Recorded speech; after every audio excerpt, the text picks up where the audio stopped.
Hello everyone, in this video we will learn how to use lower function in Excel. So let's start this in Excel, and the lower function in Excel converts all letters in the text string to lowercase. It does not affect the numbers, punctuations or special characters. So let's start.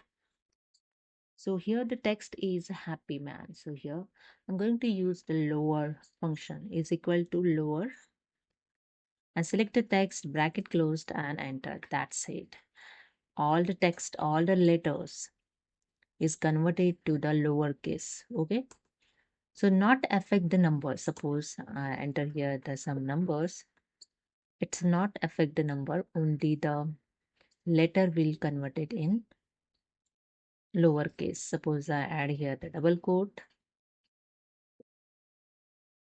You can see the letter only convert in lowercase, not affects any numbers, special characters.